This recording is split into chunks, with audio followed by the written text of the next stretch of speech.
మనుషులు చూస్తున్నప్పుడు పిచ్చి పట్టిందా అనిపిస్తుంటుందండి. నిజంగా మీరు ఏమైనా అనుకోండి, ఎందుకు ఇప్పుడు ఏ క్షణాన్ని ఏం జరుగుతుందో తెలియని ఈ జీవితంలో మనుషుల పగలు, కక్షలు, ప్రతీకారాలు, వాళ్ళ కోపాలు, ఆవేశాలు చూస్తున్నప్పుడు ఎందుకురా ఎగిరిపడుతున్నావు? ఎందుకురా ఎగిరెగిరి పడుతున్నావు? ఎందుకురా అంత ఆవేశపడుతున్నావు? అడుగు స్థలము కోసం, 10 రూపాయల కొరకు, ఒక మందు బాటిల్ కొరకు, ఒక బిర్యానీ ప్యాకెట్ కోసం, చిన్న చిన్న వాటి కోసం చస్తున్నావు, చంపుతున్నావు. ఏమనుకుంటున్నావు జీవితం అంటే? ఇంత చిన్నదా? నీకు ఈ మరణం తర్వాత, ఈ చావు తర్వాత ఏముందో, ఎలా ఉంటుందో అది నీకెవడో చెప్పలేదు. నీకు ఎందుకు చెప్పలేదు? వాడికి తెలియదు. వాడు చదువుకోలేదో చదువుకున్నాడు, కానీ వాడు చదువుకున్న పాఠ్య పుస్తకాలు ఎక్కడా కూడా మరణం తర్వాత ఉన్న సంగతులు ఏంటో ఎప్పుడు చెప్పలే కదా. వీడికి పుస్తకాల కంటే సినిమాలు ఎక్కువైపోయాయి కదా.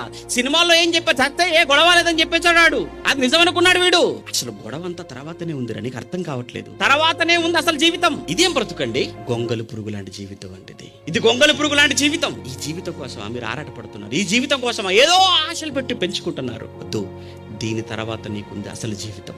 దీని తర్వాత ఉంది చావు. తర్వాత కన్ను మూస్తే నీకు అప్పుడు అర్థం అవుతుంది జీవితం ఏంటి, మరణం ఏంటి, అన్ని తెలుస్తాయి. కానీ ఏమి చేయలేవు.